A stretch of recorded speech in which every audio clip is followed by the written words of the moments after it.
To get real for students again, back to school, meaning back to the study grind, back to a new semester, back to in-class learning, and for some, back to exams. So what are the right ways to settle into a productive routine? Here are some tips. We have the Math Guru, Vanessa Vakharia. Good morning to you. Thanks for having me. Good morning. I mean, students across the country over the last few years, let's be honest, it's been tough with COVID and then learning from home and then getting back to being face-to-face and all the things. Plus in Ontario, there was a strike as well. So there's a lot happening. A lot. So we've got some tips to help with the reset, and you've broken it down really simply for us. The first one, create a regular and realistic routine. What does this look like for students? Okay, so I think like what you're saying, you kind of just put it all together nicely. That has been the biggest problem with the disruptions of the past few years. We've seen so clearly that not just students, but adults work best when there's some sort of routine.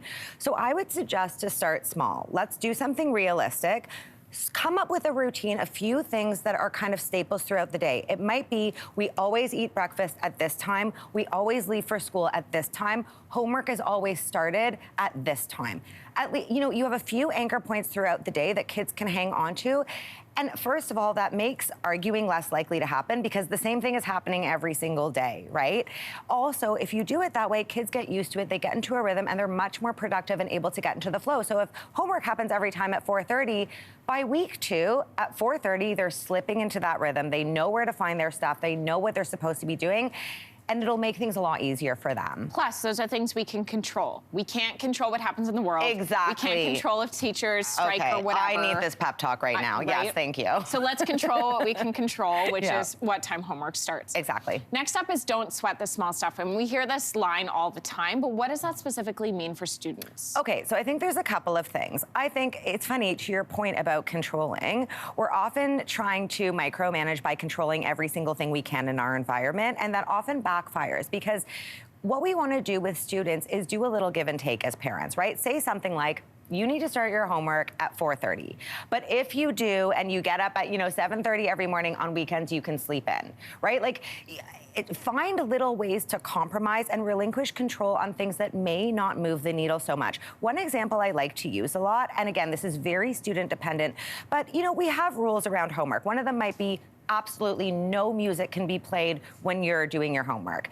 You might, if your kid is really battling you on that one, you might say something like, okay, as long as you're doing your homework from 4:30 to 6 p.m. or whatever it is, and you're getting good results, go for it. Listen to music, right? So again, don't sweat the stuff just for the sake of controlling the environment, just like you were saying, but control things that will actually move the needle, that will actually make the difference, and relinquishing control on some things shows your kids that you're willing to compromise and give and take a little bit. So don't sweat the small stuff is almost more for the parents and caregivers than for the students. I think so, actually, yeah. Okay, so the last tip is do something that scares you. This terrifies me as a parent.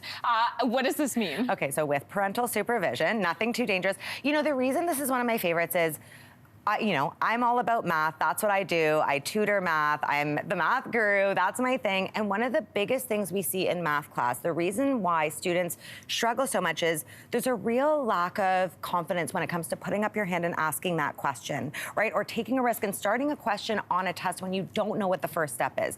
So one of the best things you can do is get used to risk-taking and mistake-making, okay? And that might mean something like encouraging your kids to try a new instrument or a new sport or call a new friend who they haven't invited over before. Like little things that your kids might be kind of feeling nervous about.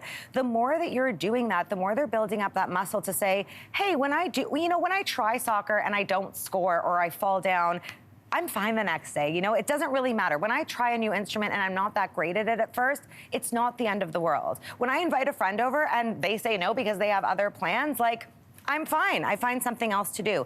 Those little things are actually, I kind of think, the game changers when it comes to school and, specifically math class. You need to be willing to take those risks, to make mistakes, to fail from those mistakes and see, hey, the world goes on. Well, I think those tips really apply to the last thing I want to ask you, which is about exams. It's January. January is a stressful time for a lot of students, but especially this year coming back to exams. Some students haven't even taken exams in January before. That's right. So what do they need to do?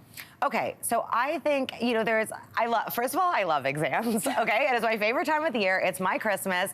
I think we need to reframe it for all of these students. The first thing I would do is just reframe. This is not a time to be scared, to be freaked out about what you don't know. It's a time to be really proud of how far you've come, and that exam is a way for you to show it off. That's what it is. Whatever you know, whatever skills you've built, the fact that like you no longer cry every single time you write a test, and maybe you do, but maybe it's only for like 5 minutes of the test. All of those things are things you're going to show off during this exam. Focus on those things. Focus how far you've come. Progress over perfection, and just use this as a time to really get to know yourself. Whether it's your first exam period or your first exam period in 3 years, you're going to see how far you've grown, and you're going to learn something about yourself, and that should be the key takeaway for these January exams. Vanessa, that was the pep talk we needed. Thank you. Thank you so much for having me. I'm so excited. Good luck on everyone's exams, and I can't wait to hear about them. Yeah, you guys got this. Hey, thanks for watching. If you liked this, be sure to subscribe here, or you can check out more Your Morning videos right here.